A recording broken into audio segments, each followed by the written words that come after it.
Bonjour à tous, je vous invite à écouter l'extrait de l'épisode que je vais publier dimanche. C'est un petit aperçu de la discussion que j'ai menée avec mon invité qui est, je ne vous le cache pas, absolument passionnante. Bonne écoute et à dimanche pour entendre l'intégralité de l'épisode.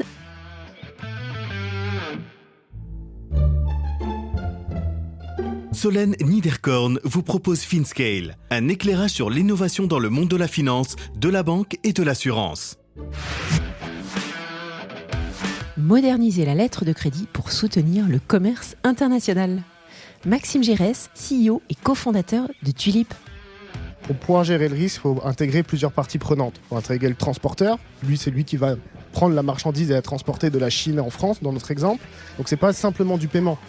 Il faut mettre tous les acteurs de la chaîne de valeur au sein du même endroit pour pouvoir vérifier et supprimer le risque. Donc c'est un business totalement différent du paiement à l'international. C'est quelque chose de beaucoup plus administratif et le paiement n'est juste un moyen, en fait, de réaliser la transaction et de la garantir, tout simplement. Esquissé en 2021, le projet de Tulip a vu le jour il y a 1 an maintenant. Après de belles expériences chez IBAN First puis chez Revolut, Maxime a identifié une opportunité dans le trade finance. Cette activité de financement du commerce international, historiquement dominée par les banques, est d'une complexité et d'une lenteur incroyable et laisse le champ ouvert pour la résolution d'un beau pain point.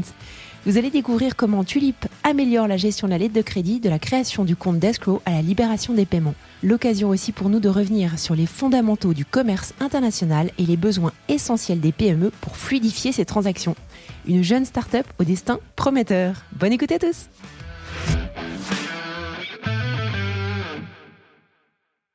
Bonjour à tous, salut Maxime. Salut Solène. Trop contente que tu me rejoignes pour prendre un café avec Eugène, qui est ton CEO, qui est là juste pour nous écouter prendre un café. On va pas faire trop long, Eugène. Bienvenue sur FinScale. Est-ce que tu pourrais, s'il te plaît, te présenter à notre audience ? Ouais, Maxime Giresse, 28 ans. Je suis le fondateur de Tulip, une start-up dans le trade finance basée sur Paris. Ouais. Et avant, Tulip, moi je connais tout ton passé, mais je pense que l'audience ne connaît pas tout le détail. Donc donne-nous un petit peu quelques références sur tes expériences professionnelles avant Tulip. Bien sûr, alors j'ai toujours travaillé dans le paiement à l'international, ouais. Pour IBAN First au départ, avec Patrick, que tu connais vachement bien. Ouais. Donc moi j'étais dans la salle des marchés avec eux, donc je gérais tout ce qui était relations clientèle sur les paiements internationaux, B2B, FX, ouais. Etc.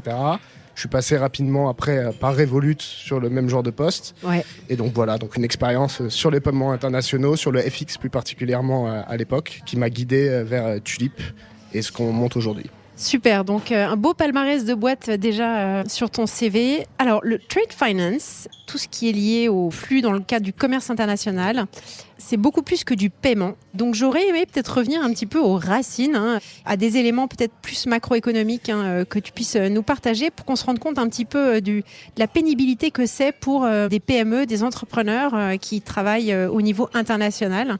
Est-ce que tu pourrais nous parler un petit peu de cette fragmentation du commerce international et en quoi ça peut avoir un impact sur justement les flux de ces PME ? Le trade finance, c'est quelque chose qui est très vaste en fait. Ça, on peut parler de paiement, c'est tout ce qui est lié aux échanges internationaux entre les entreprises, donc de l'import et export. Ça peut être du paiement à l'international, ça peut être du financement, ça peut être de la garantie. Il y a toute une nébuleuse de produits en fait qui peuvent en découler. Et aujourd'hui, la façon dont c'est structuré, ça va être structuré, c'est déjà forcément un commerce mondial. Donc en fonction des pays, il va y avoir des différences entre l'accessibilité sur le financement, sur les garanties et autres. Après, en fonction des industries, ça va aussi être très fragmenté. Mais ce qui les dit tous, c'est qu'il faut qu'il y ait de l'import et de l'export pour rentrer dans le trade finance. Quelles sont les problématiques que retrouvent ces entrepreneurs, ces PME, quand il va falloir faire des livraisons à l'autre bout du monde ? Ouais. Il y a une question de risque, en fait, qui est sous-jacente au trade finance. Le risque de contrepartie, le risque de fraude, le risque de perte de la marchandise et ainsi de suite. En fait, quand on est une petite PME qui importe, on a un risque de trésor qui est super élevé. On va payer, quand on importe la plupart du temps, on va payer grosse facture, 50, 60 000, voire beaucoup plus, parce qu'on va pas s'amuser à importer tous les jours. Donc c'est des grosses commandes. Donc il y a un risque en fait pour les deux parties, que ce soit pour l'acheteur et pour le vendeur, de pas être payé ou de payer et jamais recevoir sa marchandise. C'est un risque sous-jacent.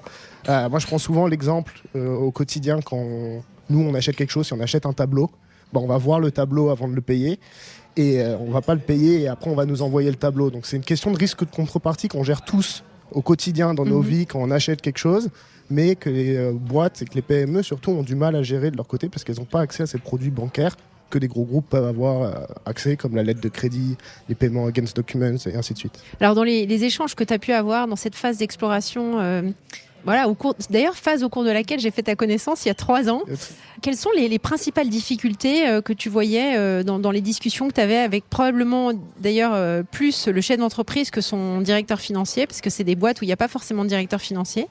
Exactement. En fait, la plupart de nos interlocuteurs principaux sont les directeurs d'achat et les directeurs commerciaux parce que c'est eux qui vont gérer la relation avec le client ou avec le fournisseur. Ouais. Et c'est eux qui vont négocier les termes de paiement. En fait, les termes de paiement, c'est super clé dans notre business parce que, le fournisseur en Chine va demander un paiement en avance à la commande ou avant que la marchandise soit sur le bateau. Alors que la boîte française et le directeur commercial, lui, il a tout intérêt à avoir des délais de paiement à 30, 60 jours, 90 jours pour pas sortir de cash flow.